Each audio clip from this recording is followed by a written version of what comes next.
All right, hello everybody. Welcome to our lesson here. This is the sources of stress. This is for our unit or the unit stress and psychology. Our objectives and standards to define the components of stress and to analyze the different sources of stress. And take a moment there to read the standards if you would please.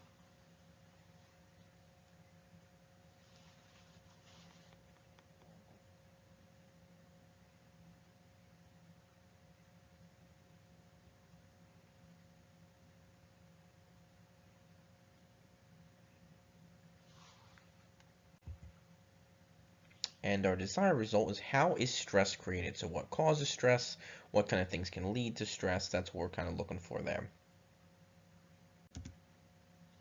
Some vocabulary. Stress is a reaction by a person to his or her inability to cope with a certain tense situation or event. A stressor is a stress-producing situation or event. Stress reaction is the body's response to a stressor. Distress is stress that comes from, that comes from acute anxiety or pressure. Eustress is a positive stress that results from motivating strivings and challenges. And conflict situation is a person must choose between two or more options that tend to result from opposing motives. And again, they might seem confusing right now, but we'll go over a little more clearer in the lesson. So elements of stress. So there are times that events or situations can cause us to feel stress. It can make us to feel anxious or threatened, depending on our views of the event or the situation. Something else to remember that's important is to remember that a stressor for one person may not be for another, such as some people might have a fear of flying in airplanes, some people have a fear of taking a test, and those things might not be stressful to you, and that's okay, and different people stress over different things, or maybe you stress over different things. A stress-producing event or situation is known as a stressor, and the reactions of people, whether physically, mentally, or emotionally, to that event is called the stress reaction. Now, there are different types of stress. Hans Sayer distinguished between different types of stress. One of these is distress, and distress is a negative stress. And this comes from acute anxiety and pressure. An example that could cause distress could be the loss of a loved one or maybe a pet. Distress typically takes a hard toll or has a big impact on the mind and the body. Another form of stress is eustress. Eustress is positive stress, and this can result from challenges and strivings that are just basically a part of life, such as you move to a new school, you start a new job, you move to a new neighborhood, meeting new people and making new friends at work or school. This would be an example of eustress. Yes, it's stressful, but it's typically a good thing because you'll hopefully be able to make new friends or make new connections with people.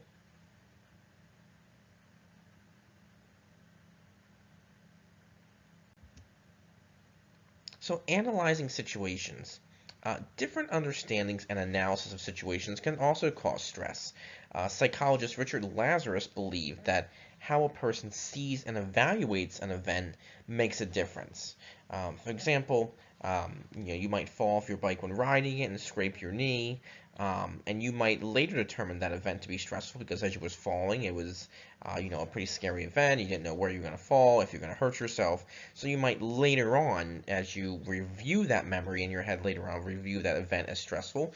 And again, somebody else may not. Somebody else say, I fell off my bike, but I was okay. Again, everybody has different views or opinions of it. We have to determine in our daily lives between difficult decisions that can also cause stress. Hanging out with friends on a Friday night to go see a movie, or staying home to study for a test the following week. Those are difficult situations and events that we deal with on a daily basis or on a weekly basis, and those choices are called conflict situations, and they fall into four main categories. So the four main conflict situation categories are as follows. The first one here. The first one is approach and approach. This is when you choose between two attractive options or two things that may be enjoyable. An example of this could be maybe you get invited to go to the beach.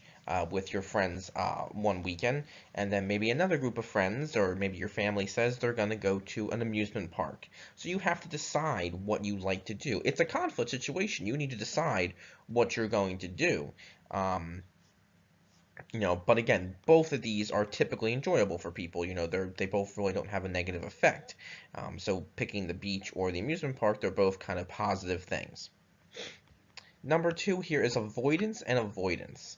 This means that you choose between two disagreeable things or things that you may not enjoy. Example could be staying up all night to study for a math test, or do you stay up all night and study for a science test? Not recommending that, of course, but you know, sometimes we get put in those situations. So, those are two things where you go, okay, I have to study for these tests, but what do I study for first? Do I study for my science test first, or do I study for my math test first? They might be disagreeable in your eyes. Number three, approach and avoidance. This is a situation that has both enjoyable or disagreeable consequences. It's a little tricky. Think about maybe prom or, with junior prom and junior prom season coming up. You might have somebody in mind that you want to ask to go to the dance with you or, a spring fling or whatever. And you might be thinking in your head, do I ask that person to go to the dance with me? And you might say, well, they might say yes and we'll have a great time and everything will go well. Or you might also think, well, what if they say no? Are they going to go tell people? Am I going to find someone else to go with? Maybe I won't go at all. But that's an example of approach and avoidance. You're comparing both a pleasurable thing where the person would go with you to the dance, which is a good thing, or reacting to the person maybe saying no or saying they can't be able to go. So that's approach and avoidance. And the last one here is double approach and avoidance. This is one that people deal with a lot too. Choosing between multiple options, all that can have their own pleasurable or disagreeable aspects. An example of this would be, let's say you're supposed to hang out with your best friend on a Friday or Saturday night, and your friend says to you, I'm going to call you. I'll give you a call, when I'm free or when we can hang out, and, you're sitting at home, you're waiting for your friend's phone call, you're waiting, waiting, waiting, the night's kind of going by, and then, maybe one of your other friends calls you or texts you and says, hey, what are you doing? You want to come out with us? We're going to go to this restaurant, or we're going to go to the mall or whatever, or, we're going to hang out at this person's house. Um, you know, your choice then is, do you stay home and continue to wait for your best friend's phone call, or do you go out with your other friends? You might say, well, Mr. Sweeter, those are both two agreeable things. They are, but the problem is that you would maybe be upsetting a certain person one way or another. Okay? So, in other words, if you go out with your other friends and you don't wait for your best friend to call, maybe your best friend becomes angry with you. So you worry about that. You don't want your best friend to become angry with you, so that's on your mind. And you also might want to go out with your other friends because your best friend might not call you. Maybe they got sick, maybe something happened, maybe they had an emergency. So you're waiting around, waiting for them to call, and maybe they're not able to go out, and then you miss going out with your other friends. So again, you're trying to kind of balance all these different situations in your head. So looking at situations, so you may be wondering why some people view certain events more stressful than others. Um, a way to think about this is a pop quiz and a test.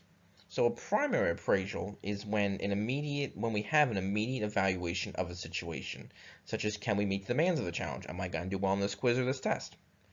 Then we decide how to deal with the potentially stressful situation in a secondary appraisal, and this involves coping strategies. So we might say, okay, well, to help me keep my stress down and to, help me do well on the test, I'm going to study, I'm going to contact my teacher for help if I run into a problem. And levels of stress can depend upon how we view a situation. So there's three ways in looking at this. The first one is irrelevant. You might say, you know, I'm not too worried about this quiz or this test. The quiz or test from this teacher really aren't that hard. I'll just try my best and whatever happens. I'm not really going to study. I'm not going to worry too much about it. I do pretty well in this class, so whatever happens, happens. That's having irrelevant stress, meaning you're not really concerned or upset over it.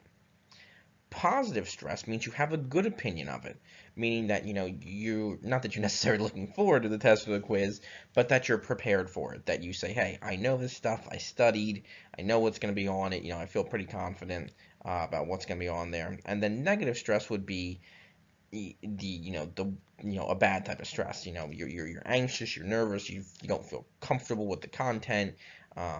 You've been struggling in the class for some time. So those are the three different ways we can look at stress. Now, where does stress come from? Stress can come from our environment. There are many environmental conditions that can cause us stress. Noise, surprisingly, is a big part of it. Noise, whether it be at work or elsewhere, at home or out in public, can create large amounts of stress for people. We have a picture there: airplanes, cars, and traffic, construction or jackhammer. Um, these unpleasant noises or constant loud sounds can disrupt our learning or our focus. Also, tight living conditions or being crowded can also cause stress. There was a study done that said people who lived in an apartment building together, apartment complex together, sometimes that can be stressful, and I can kind of relate to that myself in a way, having past experiences with that. It can be stressful, when you're living in tight living conditions and things like that. It can be stressful, and maybe you can connect to that as well. So challenges of life changes. Everyone deals with major life changes throughout their life, such as marriage, new jobs, buying a house, and unfortunately the death of loved ones. Stress researchers will concentrate on how much different life changes impact stress. Now, a scale was developed by life-changing researchers Thomas H. Holmes and Richard H. Ray, to measure the effects of 43 common life events for adults, and I'll show you that on the next slide. Each event was given a number of how much adjusting to that is required. Death of a spouse is at 100, which would be the most stressful, and you'll see that on the next page here, and etc. It is called the Social Readjustment Rating Scale, or SRRS. So here's the SRRS here. Again, the top one here, the value would be the death of a spouse. That's obviously a very serious life-changing event, very hard to readjust to. I know my grandfather passed away a couple years ago. My grandmother is still, uh, dealing with that and struggling with that. So it's a very stressful event that most people, have to go through eventually. And then you can see again, we have divorce, marital separation, jail term, death of a close family member. And you can take a look at these for a minute or two while I'm going over it. But some of the lesser ones would be like changing eating habits, changing in the number of how many times your family gets together. Kind of in the middle here, let's see, trouble with your boss. Your son or daughter leaving home. Some parents struggle with that. Like maybe your parents may struggle with that if you're planning on college or moving out soon, or you have, that's a real struggle for people, that people struggle with when their children leave the house and go off on their own. So again, you kind of see this is how they rank this here.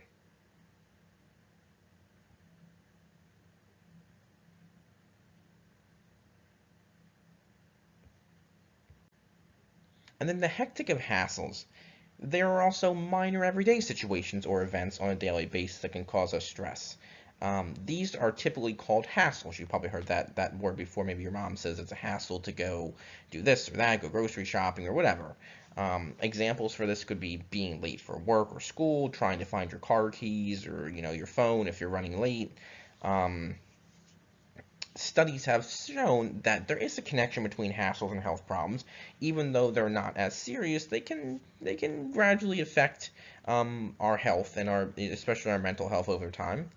But there's a counteractive to that. There are positive events or situations that are known as uplifts, and you've probably heard that word before. You can uplift somebody by seeing them or talking to them on the phone, whatever. So these can help reduce stress and improve health. Things like this would be meeting friends for lunch or doing well on a test.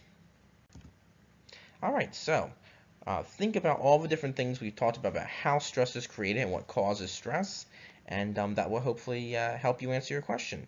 All right, guys, take care.